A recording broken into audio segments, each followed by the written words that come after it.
Hello my students, I'm your biology teacher, Cikgu Govins. Our topic today is nutrition in plants. Our subtopic is 3.2, organ for water and mineral salt uptake. Learning standard number 1, describe the root structure for water and mineral salt uptake. Number 2, justify root adaptation for water and mineral salt uptake. Why is the roots the most important organ for plants? As we have learned in chapter 1, roots are involved directly in plant growth. Usually, roots are located under the soil surface. This is because roots grow toward the center of the earth and watery area.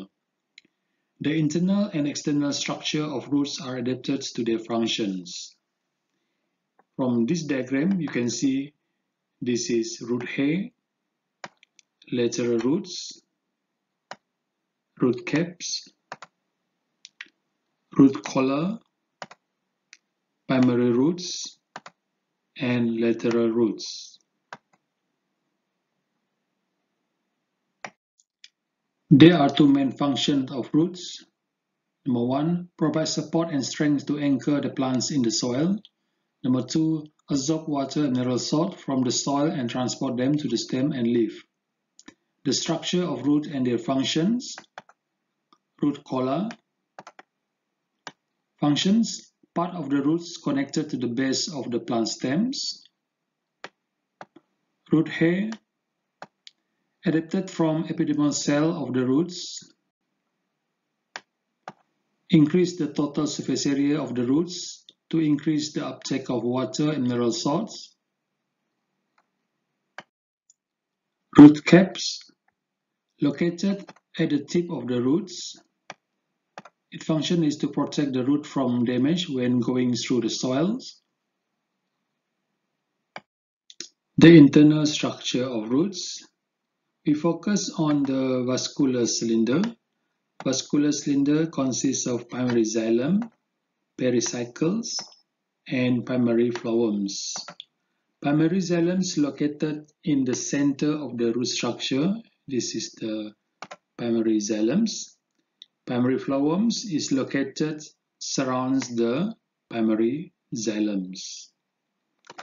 And these two structures are surrounded by pericycles. This is pericycles. Outside of the pericycle is endodermis. This is the endodermis, this part outside of the pericycles. We look at the structure of epidermis. Epidermal cells are closely arranged. Thin cell wall and water-permeable cell membrane facilitate water movements in the roots. They are epidermal cells which form root hair cells by elongating towards lateral sides from the outer walls. Root hair cells are not layered with cuticle to allow water absorptions.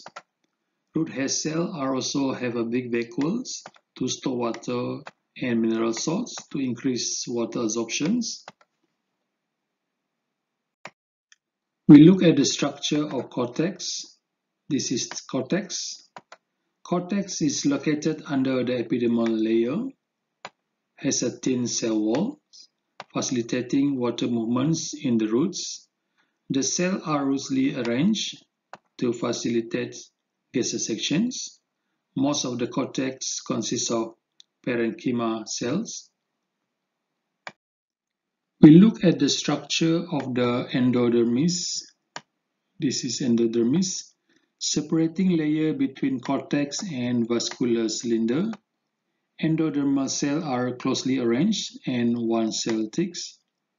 Most of the endodermal cells have suberin or lignins, thickenings at the wall which forms Casparian strips. Endodermis allow water and mineral salt absorbed from the soil to enter the vascular cylinder but not air bubbles. We look at the structure of vascular cylinder. Vascular cylinder is the root core that consists of xylems and phloem tissue surrounded by one cell thick pericycle cell tissue. Pericycle is involved in secondary growth and the formation of lateral roots. Usually, xylem and phloem tissue are arranged in a star-shaped patterns.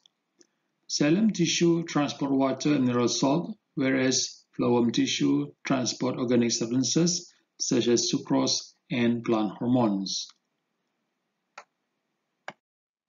Activity 3.1. The aim of this activity is to observe prepared slide of cross-sections of monocot and udicot roots.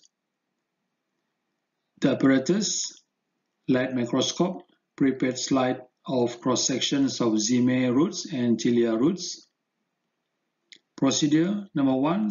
Observe the prepared slide of cross-sections of zeme and tilia roots using a light microscope with low power objective lens and then with high power objective lens. Number 2.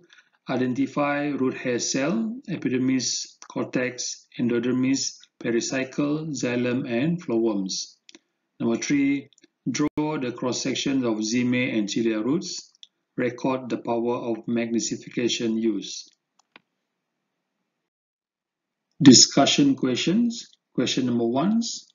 What tissue forms the cortex? How can this tissue be identified? The answer is parenchyma tissue forms the cortex. Parenchyma cells have thin cell wall and large vacuoles. Question number 2. How are the xylems and phloem tissue arranged in roots of a monocot and udicots? The answer is for monocot roots, the xylem and phloems are arranged alternately in rings. For udicots and xylems is in the middle of the roots, while the phloems is outside the xylems. Question number 3. Based on your knowledge in biology, why is the arrangement of xylems and phloem tissue different in monocot and udicot roots? The answer is udicot roots undergo secondary growth. Udicot plants have vascular cambiums that divide through mitosis to form secondary xylems and phloems, while monocot plants do not have vascular cambiums. Formative Practice 3.2. Here are the questions. Question number 1. What tissue forms the roots? The answer is epidermal tissue, cortex tissue, vascular tissue, and endodermis tissue. Question number 2. Explain the adaptations of root epidermal cells to carry out their function in the absorptions of water and mineral salt. The answer is epidermal cells are closely arranged. Thin cell wall and water permeable cell membranes facilitate water movements in their roots. There are epidermal cells which form root hair by elongating toward the lateral side from the outer walls. The root hair cells are not layered with cuticles to allow water absorptions. The root hair cells also have big vacuoles to store water and mineral salt. Question number 3. Compare monocot and udicot roots in terms of cortex tissue, endodermis tissue, and Casparian strip. Cortex tissue are between the epidermis and the vascular cylinder in dicot roots and monocot roots, while not all roots in udicots have Casparian strips. That's all for this time. See you again in subtopic 3.3. Thank you and bye-bye.